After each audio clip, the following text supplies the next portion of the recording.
ما باید یک تجدید نظری بکنیم در نسلی که تربیت شده در این سالهای، نسلی که با افلام کارتونی، نسلی که با این غذاهایی که پر از هورمون‌های مضر و گوناگون در بازار هست، با مدارسی که همیشه ذلت و بدبختی و خاری رو، با ملاهایی که فقط حتی ببینید سخنرانی‌های ملاهای ما در مسیری بوده که یهود و نصارا و دشمنان اسلام می‌خواستند.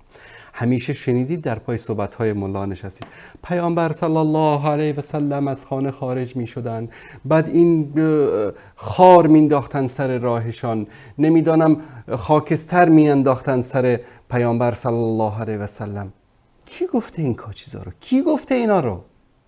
چرا این دروغ‌ها رو میسازید به خاطر اینکه امت اسلامی رو، مسلمان‌ها رو تنویم بکنید، فریب بدید که بره شما هم هر بلایی که سرتان آورده شما سکوت بکنید؟ مگر کسی جرأت داشت که به طرف پیامبر صلی الله علیه و سلم چپ نگاه بکنه؟ این خاکستر انداختن و خار به سر را انداختن این مال اون سال اول بعثت است. بعد از اینکه حمزه و عمر و طلحه و زبیر و اینها مسلمان شدن، کسی جرأت داشت به پیامبر چپ نگاه بکنه؟ ابو جهل که فرعون مکه بود یک کلمه در مورد پیامبر گفت، چنان با گوشه کمان به صورتش زد که از اینجا تا اینجاش پاره شد. حمزه سید الشهدا، در وقتی که تعداد مسلمان از تعداد انگشتان دستم بیشتر نبود. سهل ابن عمرو در صلح حدیبیه کفار قریش، اینم صلح حدیبیه هم کی است؟ بعد از واقعه احد که کفار مشرکین در اوج قدرت و غرور خودشون هستن. در اون موقع پیامبر صلی الله علیه و سلم در حدیبیه آمدن، در اونجا به خاطر عمره آمده بودن. مشرکین سر راهشون رو گرفتن، اجازه ندادن که وارد چیز بشن. خب قضیه واقعات دیگری رخ داد تا اینکه حرف به اینجا رسید که یک موافقتنامه صلح بشه. کفار قریش سهیل ابن عمرو رو به عنوان نماینده خودشان فرستادن برای مذاکره با رسول الله صلی الله علیه و سلم.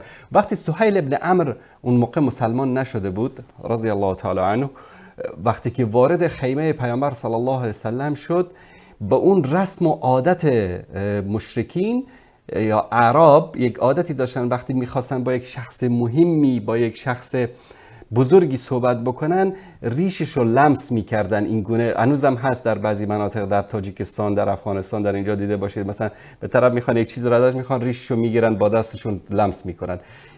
دستش رو دراز کرد که به ریش پیامبر صلی الله علیه و سلم در اثنای صحبت کردن که یعنی احساس مودت و نزدیکی بکنه. چنان حضرت ابوبکر صدیق دستشو زد به اون طرف که گفت گم شد دست کثیفت رو به ریش مبارک پیامبر نزن.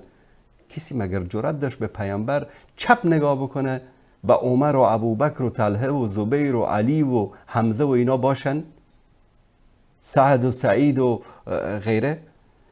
حتی ملاهای ما، داملاهای ما این ذلت و خاری رو برای ما دیکته کردن که بله میزدن به سر پیامبر سرشو بلند نمی کرد، بله سر راش خار مینداختن، پیامبر میرفت میگفت استغفر الله العظیم.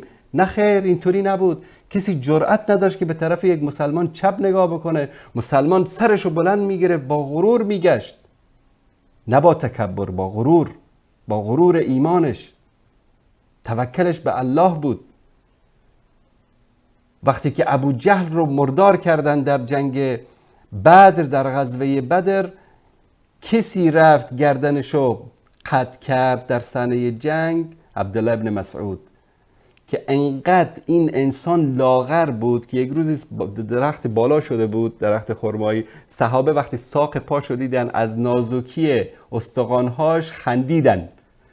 پیامبر صلی الله علیه و سلم گفتن آیا از نازکی باریکی استخوان پای عبدالله ابن مسعود میخندید؟ گفتن در روز قیامت در میزان اعمالش یک ساق پای عبدالله ابن مسعود به اندازه کوه احد وزن دارد. مگر کسی جرأت داشت که به چپ نگاه بکنه؟ سران قریش، سران جبت و طاغوت در به دست فقیرترین ضعیفترین مسلمان ها در غزوه بدر به خاک و خون افتیدن. مسلمان شخصیت دارد، غرور دارد. حتی ملاهای ما را اینطوری تنویم کردن، فریب دادن. هیچ وقت از شجاعت نگفتن، هیچ وقت از جهاد نگفتن.